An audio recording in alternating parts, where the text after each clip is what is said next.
Salut les amis, bienvenue sur la chaîne, j'espère que vous allez bien. On va parler automobile comme très souvent maintenant sur la chaîne puisque Citroën vient de dévoiler sa nouvelle Citroën C5. Nous sommes le 12 avril 2021 et 4 ans après avoir cessé la commercialisation de sa C5 de deuxième génération sur le sol européen, Citroën dévoile donc cette C5 troisième du nom. Et première surprise, celle-ci prend le nom de C5X en référence au CX Experience Concept qui a été un concept car dévoilé en 2016 sur le Mondial Automobile de Paris et avec laquelle d'ailleurs elle n'a plus grand chose en commun esthétiquement à mon grand regret. Le concept avait quand même de la gueule et une belle fluidité dans ses lignes. Autre surprise, cette grande routière affiche une ligne pour le moins originale pour tenter de plaire au plus grand nombre ou en tout cas pour essayer de se distinguer de la concurrence. Elle mélange le style d'une berline, d'un break et d'un SUV. Conséquence, ses attributs esthétiques sont étonnants, avec notamment une garde au sol relevée, des protections en plastique noir au niveau des passages de roues et une ligne de toit particulièrement plongeante. On a également un grand capot très long et une forme très ovale quand on la voit de profil. Pour trancher encore un peu plus avec la concurrence, la C5X va même jusqu'à tronquer la malle traditionnelle des berlines familiales contre un coffre à haillons dont le volume est annoncé entre 545 et 1640 litres. Pour le coffre, Citroën promet aussi un plancher plat, une ouverture large et fonctionnelle, un seuil de chargement bas et une fonction main libre. En y regardant de plus près, l'auto arbore le faciès des dernières Citroën, notamment la C4, avec un regard à double étage, une fine calandre en X et des chevrons chromés étirés sur toute la largeur du véhicule. On retrouve la signature des dernières Citroën, mais aussi les doubles creux sur le capot que l'on retrouve également du côté de ses cousines de chez Peugeot. Il y a une nouvelle grille d'aération qui est plutôt réussie. De profil, outre la ligne de toit plongeante, on retrouve de grandes roues chaussées de pneus de 19 pouces, une haute ceinture de caisse et une longue surface vitrée avec une troisième vitre de custode assez imposante. On remarque également un décroché au-dessus des roues arrière. L'originalité se poursuit à l'arrière justement avec une poupe vraiment imposante et une lunette très inclinée surmontée d'un béquet de toit et soulignée par un grand aileron. Les feux sont eux aussi en X et dépassent largement sur les ailes. Une fois à bord, Citroën ne revendique ni plus ni moins que le plus haut niveau de confort de la catégorie. Cela passe par la présence de la suspension Citroën Advance Comfort.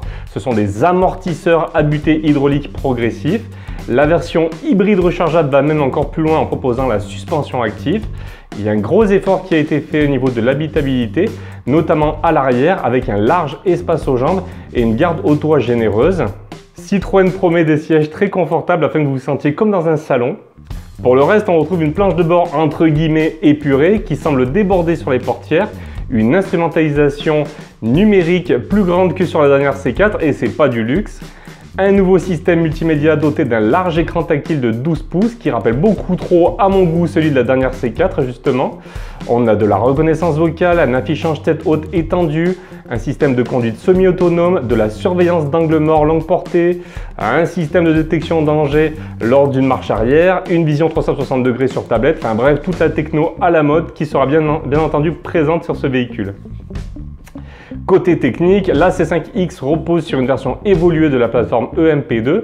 Elle affiche ainsi un gabarit imposant avec une longueur de 4,81 m et un empattement de 2,79 m pour 1,87 m de large et 1,49 m de haut.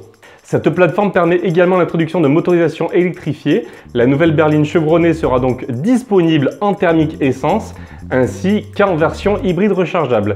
Dans cette dernière configuration, la puissance est annoncée à 225 chevaux et l'autonomie en mode électrique à plus de 50 km. Fini le diesel en principe à mon grand regret, mais on n'a pas encore eu tous les détails de la gamme de moteurs.